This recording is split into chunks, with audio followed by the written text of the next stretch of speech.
بس خدا شیخ کا سر پر میرے سایہ رکھے،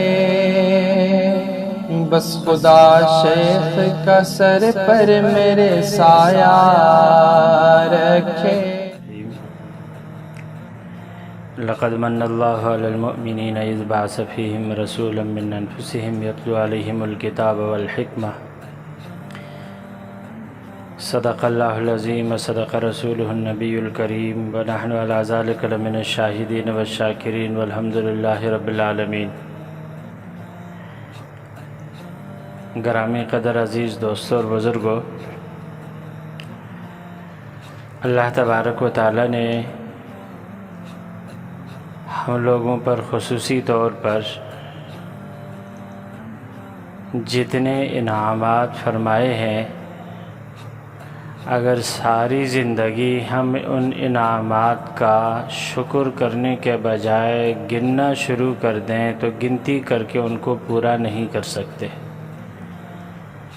قرآن کریم میں ہے وَإِن تَعُدُّوا نِعْمَةَ اللَّهِ لَا تُحْصُوهَا، اگر تم اللہ کی نعمتوں کو گننا شروع کر دو تو ان کو شمار نہیں کر سکتے ہو۔ بظاہر صرف ہم اپنے جسم کو دیکھیں، آنکھ بظاہر ایک نعمت ہے، اس سے اللہ تبارک و تعالیٰ کی کتنی نعمتوں سے ہم مستفید ہو رہے ہوتے ہیں اس کا ہمیں اندازہ نہیں۔ زبان ایک اللہ کی نعمت ہے، اس زبان کے ذریعے سے ہم کتنی نعمتوں سے مستفید ہوتے ہیں ہمیں اندازہ نہیں۔ کان کی سنوائی ایک نعمت ہے، سننے کے ساتھ ہم کتنے نعمتوں کے ساتھ مستفید ہوتے ہیں ہمیں اندازہ نہیں۔ صحت بظاہر ایک نعمت ہے، اس نعمت کے ساتھ ہم کتنی نعمتوں کو پا لیتے ہیں ہمیں اس کا اندازہ نہیں۔ لیکن ساری کی ساری نعمتیں ایک طرف، سب سے بڑی اور سب سے عظیم نعمت نبی کریم صلی اللہ علیہ وسلم کی بعثت ہے۔ قرآن کریم کی جو آیت میں نے خطبے میں پڑھی اس میں اللہ تبارک و تعالیٰ نے احسان کا ذکر فرمایا، لقد من اللہ علی المؤمنین اذ بعث فیہم رسولا منہم، اللہ نے تحقیق اللہ نے مومنوں پر احسان کیا ہے، کیا کام کر کے؟ اذ بعث فیہم رسولا منہم، کہ انہی انسانوں میں سے ایک رسول بنا کر ان میں بھیجا۔ ساری نعمتوں کی تکمیل نبی کریم صلی اللہ علیہ وسلم کی بعثت ہے۔ ربیع الاول کا مہینہ چونکہ چل رہا ہے، ہر طرف نبی کریم صلی اللہ علیہ وسلم کی ولادت کے چرچے ہیں، گاہے گاہے کہیں صدا بلند ہوتی ہے حضور صلی اللہ علیہ وسلم کے سنتوں کی پیروی کی، ورنہ ہم لوگ صرف نعروں میں جلسے جلوسوں ہی کے اندر ہم اپنا سارے کا سارا وقت نکال دیتے ہیں، پروگراموں میں نکال دیتے ہیں، نہ کبھی ہمیں کوئی بتاتا ہے کہ حضور کی اتباع کر لو، نہ ہم کبھی سوچتے ہیں۔ حقیقت یہ ہے نبی کریم صلی اللہ علیہ وسلم سے صحابہ کرام نے پوچھا کامیابی کا راز، آپ صلی اللہ علیہ وسلم نے فرمایا ما انا علیہ و اصحابی، اگر کوئی انسان کامیابی چاہتا ہے، نجات چاہتا ہے کہ دنیا کی زندگی کے بعد آخرت کی کامیابی اس کو ملے، دنیا کی زندگی میں کامیاب ترین انسان بننا چاہے، یہ بات نہیں ہے کہ صرف شریعت پر عمل کرنے سے، حضور کے طریقوں پر عمل کرنے سے آخرت میں کامیابی ملے گی اور دنیا میں انسان کنگلا اور فقیر ہو جائے گا۔ دنیا میں بھی کامیابی ملے گی، آخرت میں بھی کامیابی ملے گی۔ چھوٹی سی ایک مثال بتا دو، نبی کریم صلی اللہ علیہ وسلم کے زمانے میں ایسا دور بھی گزرا کہ مدینہ منورہ میں انسان کو صدقے پہ گزارا کرنا پڑتا تھا۔ حضرت ابو ہریرہ رضی اللہ تعالیٰ عنہ کہتے ہیں کہ ایک دفعہ مجھے بھوک لگی، قرآن کریم کی آیت مجھے اچھی طرح سے یاد تھی، لیکن اب مانگ تو نہیں سکتا تھا کسی سے میرے کو کھانا کھلا دو، تو میں نے ایک تدبیر سوچی۔ حضرت عمر رضی اللہ تعالیٰ عنہ جا رہے تھے تو ان کے سامنے قرآن کریم کی آیت میں نے پڑھی کہ اس آیت کے متعلق مجھے کچھ بتا دیں، سمجھا کے آگے چل دیے۔ وہ سمجھے شاید صرف آیت کے متعلق پوچھ رہے ہیں، جبکہ ان کا ارادہ یہ تھا کہ میرے انداز گفتگو سے وہ میری بھوک کا اندازہ کریں گے، مجھے کھانا کھلائیں گے۔ پھر حضور حضرت صدیق اکبر رضی اللہ تعالیٰ عنہ گزرنے لگے، ان سے بھی آیت پوچھی تو انہوں نے بھی آیت بتا دی، چل دیے۔ پھر نبی کریم صلی اللہ علیہ وسلم کا گزر ہوا، کھڑے ہو کے حضور سے آیت پوچھی۔ پوچھنے کے بعد آپ صلی اللہ علیہ وسلم نے ان کا چہرہ دیکھا، فرمایا آؤ میرے ساتھ۔ آپ صلی اللہ علیہ وسلم گھر میں جا کر کے پوچھا گھر میں کچھ کھانے کے لیے ہے؟ تو بتایا گیا کہ بس ایک دودھ کا پیالہ کہیں سے آیا ہے۔ حضور نے فرمایا اچھا چیک کیا، فرمایا بہت ہے۔ فرمایا جاؤ ابو ہریرہ تمام اصحاب صفا کو بلا لو۔ لو بھائی، ادھر بھوک سے پیٹ میں چوہے دوڑ رہے ہیں۔ حضرت ابو ہریرہ کہتے ہیں کہ میں نے کہا کہ ایک پیالہ وہ میرے کو کیا ہوگا اور اصحاب صفا کو کیا ہوگا، لیکن حضور کے ارشاد تھا بلایا، وہ بھی سارے کے سارے آ گئے۔ تو پھر سوچنے لگے بھئی حضور کا طریقہ یہ ہے کہ جو بلانے والا ہوتا ہے اسی کو بولتے ہیں تقسیم کر لو۔ حضور نے پیالہ پکڑایا، ابو ہریرہ سب کو بانٹو، سب کو پلاؤ۔ سب سے بھوک زیادہ ابو ہریرہ کو لگی ہیں اور حکم ہے کہ سب کو پلانا تم نے، اور تمہارا نمبر آئے گا آخر میں۔ اللہ اکبر۔ حضرت ابو ہریرہ کہتے ہیں حضور کا حکم تھا، میں کیا کرتا، لائن سے تھے سب کے سب دائرے میں نے دائیں طرف سے پلانا شروع کر دیا۔ ایک ایک پی رہا ہے اور میں ساتھ ساتھ پیالے کو بھی دیکھ رہا ہوں دودھ کتنا کم ہوا، لیکن دودھ کم ہو کے دے نہیں رہا ہے۔ سارے اصحاب صفہ والے پی پی کر کے سیر ہو گئے۔ آخر میں حضور نے پوچھا کہ ابو ہریرہ کوئی بچا ہے؟ کہنے لگے یا رسول اللہ میرے اور آپ کے سوا کوئی نہیں بچا ہے۔ فرمایا اچھا بیٹھ جا، اب خود پی لے۔ بیٹھا، بیٹھنے کے بعد کہتے ہیں کہ میں نے پیالہ منہ سے لگا کر کے پیا، پیتے پیتے پیتے پیتے آخر میں نے پیالہ ہٹا لیا۔ میں نے کہا یا رسول اللہ بس بہت پی لیا۔ فرمایا اور پی لے۔ دوبارہ پیا، پھر بھی پیالہ ختم نہیں ہوا۔ میں نے کہا یا رسول اللہ بس سیر ہو گیا ہوں۔ فرمایا اور پی لے، اور پی لیا۔ حضرت ابو ہریرہ کہتے ہیں یہاں تک میں سیر ہو گیا جیسے سیرابی میرے ناخنوں سے نکل رہی ہو۔ میں نے کہا یا رسول اللہ مزید گنجائش نہیں ہے۔ تو حضور نے وہ پیالہ لیا اور خود پی کے ختم فرمایا۔ ایک یہ زمانہ، یہ ابتدا ہے۔ آپ کو سنانے کا مقصد یہ ہے کہ جب بھی انسان نیکی کے رستے میں چلنا شروع کرتا ہے نا، شروع میں آزمائش اس پہ آتی ہے، آزمائش شروع میں اس پہ ضرور آتی ہے۔ اللہ اکبر۔ ایک صحابی آئے، یا رسول اللہ واللہ انی لا احبک، کہا یا رسول اللہ اللہ کی قسم میں آپ سے محبت کرتا ہوں۔ حضور رکے، فرمایا ارے سوچ کے بول، کیا بول رہا ہے؟ کہنے لگے واللہ یا رسول اللہ انی لا احبک، اللہ کے نبی میں آپ سے محبت کرتا ہوں۔ فرمایا پتہ ہے جو مجھ سے زیادہ محبت کرتا ہے، پیار کرتا ہے، تو مصائب فقر و فاقہ اس کی طرف ایسے آتا ہے، ایسے بڑھتا ہے جیسے اونچائی سے ڈھلوان کی طرف پتھروں کی چٹانیں بڑھتی ہیں۔ تو اس رستے میں جب انسان قدم رکھتا ہے نا، کچھ نہ کچھ مشکلات آتی ہیں، آزمائشیں آتی ہیں، انسان جب وہ برداشت کر لے، اللہ تبارک و تعالیٰ پھر اسی دنیا کے اندر اس کو وہ ترقی دیتے ہیں کہ دنیا ردنگ رہ جاتی ہے۔ تو ایک زمانہ یہ ہے۔ دوسرا زمانہ یہ ہے، فضائل اعمال میں لکھا ہے کہ ایک آدمی کے پاس سری پائے کہیں سے آئے، اس نے کہا یار پڑوسیوں کو دیتا ہوں۔ پڑوسیوں کے پاس چلے گئے کہ ہاں بھائی یہ سری پائی آپ لوگ لے لیں۔ کہنے لگے ہمارے پاس آج کا خرچہ ہے، ہمیں نہیں چاہیے، پڑوسیوں کو دے دو۔ 7 گھروں میں گھوم پھر کر کے جس گھر سے صرف پائے گئی تھی اسی گھر میں واپس آ گئی۔ مدینہ منورہ میں ایک دور ایسا بھی آیا کہ جس میں کوئی انسان صدقہ لے کر کے گھومتا تھا، پورے مدینے میں صدقہ لینے والا کوئی نہیں ہوتا تھا۔ تو اللہ تبارک و تعالیٰ نے دین پہ عمل کرنے کی وجہ سے ان کو دنیا میں بھی ترقی دی اور آخرت کی ترقی خدا جانے اور وہ جانے، وہ اللہ کے پاس پہنچ گئے۔ تو جو اللہ تعالیٰ دین پہ چلنے کی وجہ سے اس معمولی دنیا میں ترقی دے، وہ آخرت جس کے لیے یہ دنیا بنی ہے وہاں پر ترقی نہ دے، ناممکن ہے۔ تو میں عرض یہ کر رہا تھا کہ اللہ تبارک و تعالیٰ فرماتے ہیں کہ میں نے مومنوں پر احسان کیا کہ میں نے انہی میں سے ایک رسول بنا کر کے بھیجا۔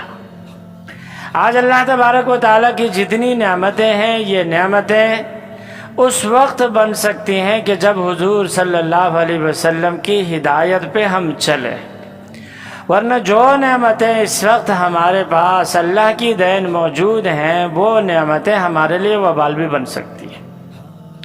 آنکھ اللہ تبارک و تعالیٰ کی دی ہوئی اتنی بڑی نعمت ہے، اتنی بڑی نعمت ہے، جب کسی سے یہ نعمت چھن جاتی ہے تو اس کو پھر اندازہ ہو جاتا ہے۔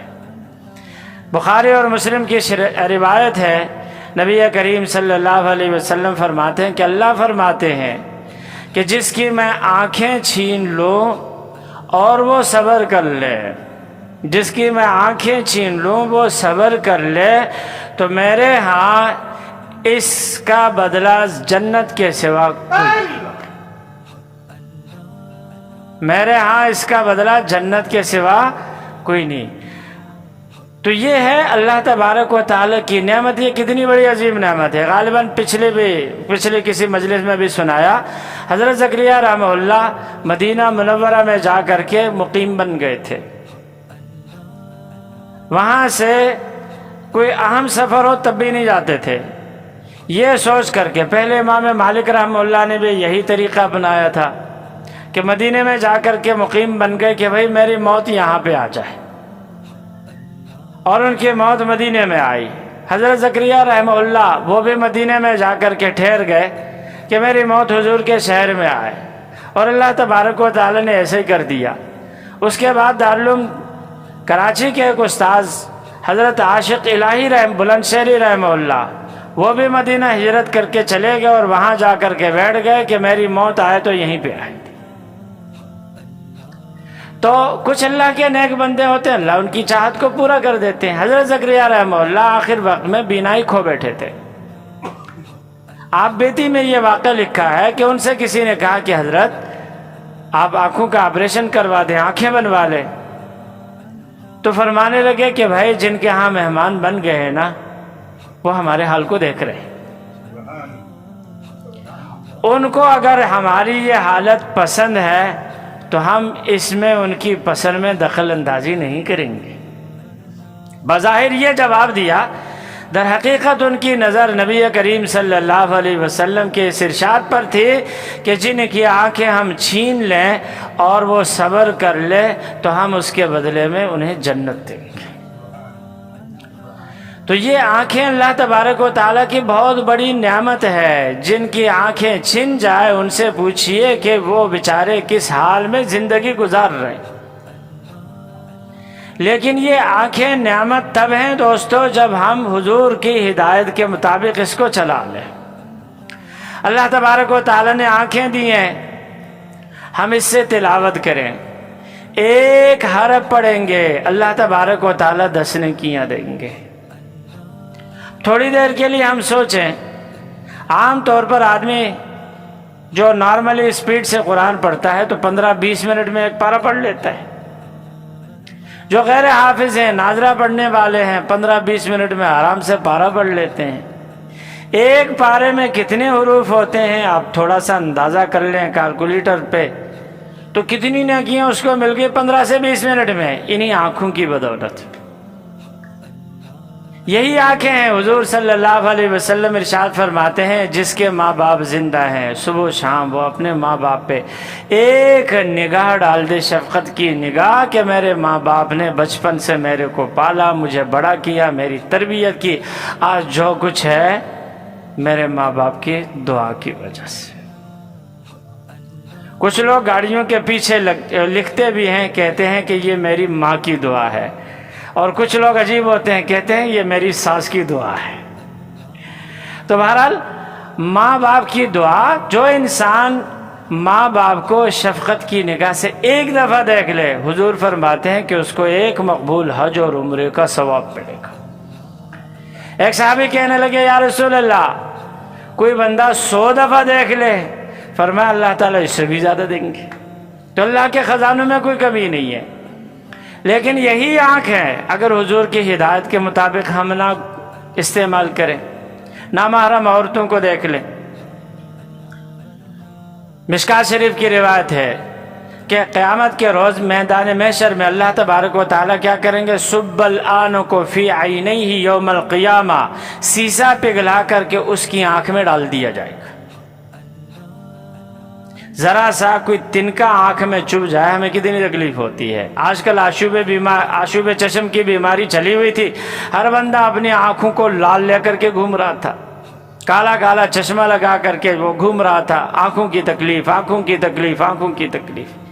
جہاں جہنم میں سیسا پگھلا کر کے پگھلتا ہوا سیسا آنکھوں میں ڈال دیا جائے گا، کتنی تکلیف ہوگی۔ کان اللہ کی نعمت ہے، زبان اللہ کی نعمت ہے، ایک ایک نعمت میں کہاں کہاں بتا دوں، ایک ایک چیز نعمت ہے، لیکن یہ نعمت کب ہے؟ جب حضور کی ہدایت کے مطابق ہم اس کو استعمال کریں۔ تو نبی کریم صلی اللہ علیہ وسلم کی بعثت تمام نعمتوں کی تکمیل ہے۔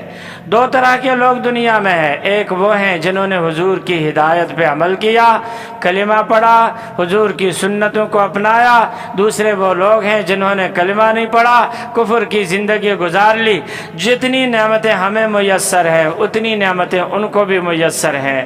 ہم اگر حضور کی ہدایت کے مطابق نعمتوں کو استعمال کرتے ہیں تو اس دنیا کے اندر بھی اللہ تبارک و تعالیٰ اپنی کرم سے نوازیں گے، آخرت میں بھی نوازیں گے۔ اور جو لوگ کافر ہیں وہ بھی ان نعمتوں کو استعمال کرتے ہیں لیکن حضور کی ہدایت کے خلاف استعمال کرتے ہیں، دنیا میں بھی ان کے لیے وبال، آخرت میں بھی ان کے لیے ہمیشہ ہمیشہ کا وبال۔ اس لیے میرے دوستو، نبی کریم صلی اللہ علیہ وسلم پیدا ہوئے پوری امت کے لیے خوشی ہے۔ نعمتوں کی ساری تکمیل آپ صلی اللہ علیہ وسلم کے ذریعے ہے، اسی لیے اللہ تبارک و تعالیٰ فرماتے ہیں لقد من اللہ علی المؤمنین، حضور کو بھیج کر کے اللہ نے مومنوں پر بہت بڑا احسان کیا۔ اور آپ کی معلومات کے لیے عرض ہے، بخاری شریف کتاب بدء الوحی، باب بدء الوحی، کتاب الوحی میں سب سے پہلے امام بخاری رحمہ اللہ نے جو باب قائم کیا وہ وحی کا باب قائم کیا کہ وحی کیسے شروع ہوئی۔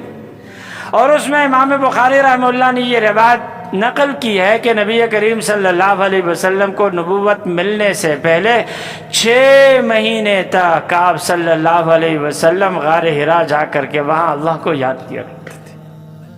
تخلی جس کو بولتے ہیں، یہ جو حلقے میں بولا جاتا ہے کہ بھائی اپنے دل کو تمام خیالات سے، تصورات سے خالی کر لو، خالی کر لینے کے بعد صرف اللہ کو دل میں بسا لو، دل ہی سے کہو اللہ اللہ اللہ۔ یہ دراصل غار حرا سے جو حضور صلی اللہ علیہ وسلم کی خلوت کے مجاہدے سے پھوٹنے والے کرنیں تھی، ان کرنوں کو حاصل کرنے کے لیے بولا جاتا ہے۔ تو حضور صلی اللہ علیہ وسلم کی پیدائش پہ کوئی انسان خوشی منا لے، حضور کی نبوت کے ہدایت پہ عمل نہ کرے تو دوستو یہ انسان کامیابی کی طرف نہیں جا رہا ہے۔ خوشی تب ہے جب انسان اپنے 24 گھنٹے کی زندگی کو حضور صلی اللہ علیہ وسلم کی سنتوں میں ڈھال لے، اٹھتے بیٹھتے چلتے پھرتے خلوت جلوت میں اللہ کو یاد کرے۔ جہاں انسان کثرت سے اللہ کو یاد کرے گا، اللہ تبارک و تعالیٰ اس کی زندگی کے رخ کو موڑ دیں گے اپنی طرف۔ تو حضور کو نبوت ملنے سے پہلے حضور نے 6 مہینے خلوت کی زندگی گزاری ہے۔ اس میں کیا ہے؟ صرف ایک اللہ کو یاد کرنا، اللہ کے بارے میں تصور کرنا، اللہ کے بارے میں سوچنا۔ اسی کو علماء فرماتے ہیں ذکر و فکر۔ ذکر و فکر، صرف ذکر کافی نہیں، ساتھ فکر بھی کرنی ہے۔ فکر کے ساتھ جب ہم ذکر کریں گے اللہ تبارک و تعالیٰ اپنا قرب نصیب کریں گے۔ ہم ذکر بھی کر لیں، فکر بھی کر لیں۔ تو نبی کریم صلی اللہ علیہ وسلم ذکر بھی کرتے تھے، فکر بھی کرتے تھے۔ تو 6 مہینے گزار لیں، ہم کم از کم 10 منٹ نکال لیں، آدھا گھنٹہ نکال لیں۔ 5 وقت نماز ہم پڑھتے ہیں، ہر نماز کے ساتھ 10 منٹ ہی نکال لیں، 50 منٹ ہو جائیں گے۔ ذکر کے لیے وقت نکال دیں، جس طرح سے ہمارے دکان کے لیے ہمارے پاس ٹائم ہوتا ہے، نوکری کے لیے ہم ٹائم نکالتے ہیں، بچوں کے لیے ہم ٹائم نکالتے ہیں۔ بچے ضد پہ آ جائیں کہ پاپا ہمیں پاپڑ چاہیے، چیز دلا دیں، ایک دفعہ منع کریں گے، دوسری دفعہ، آخر زیادہ چلائیں گے، چیخیں گے، لپٹ جائیں گے تو کہیں گے چل یار اس کو دلا ہی دیتے۔ تو بچوں کے لیے ٹائم ہے، دکان کے لیے ٹائم ہے، کاروبار کے لیے ٹائم ہے، سب چیزوں کے لیے ٹائم ہے۔ تو تھوڑا سا بھی ٹائم اللہ کو یاد کرنے کے لیے نکالیں۔ یہ اپنے لیے، اپنی قبر کے لیے، اپنے حشر کے لیے، اپنی آخرت کے لیے، اپنی جنت کے لیے تھوڑا سا ٹائم اپنے لیے بھی نکالیں۔ نوکری کے لیے ٹائم نکال لیا، بیوی کے لیے ٹائم نکال لیا، بچوں کے لیے ٹائم نکال لیا، تو تھوڑا سا ٹائم اپنے لیے بھی نکال دیں۔ اللہ کو بیٹھ کر کے یاد کریں گے تو یہ ہمارا اپنا فائدہ ہوگا۔ یقین جانیے آپ یہ جو دن میں 50 منٹ نکالیں گے تو اس سے میرا کوئی فائدہ نہیں ہے، یہ بھی آپ ہی کا فائدہ ہوگا۔ بس ہر نماز میں 10 منٹ نکال لیں، 10 منٹ نکالنے کے بعد اللہ کو یاد کرتے رہیں۔ اس سے آپ کے دل کے اندر وہ غار حرا سے پھوٹنے والی نور کی کرنیں پڑیں گی اور آپ کا دل کا قبلہ نبی کریم صلی اللہ علیہ وسلم کی طرف، اللہ کی طرف سیدھا ہو جائے گا۔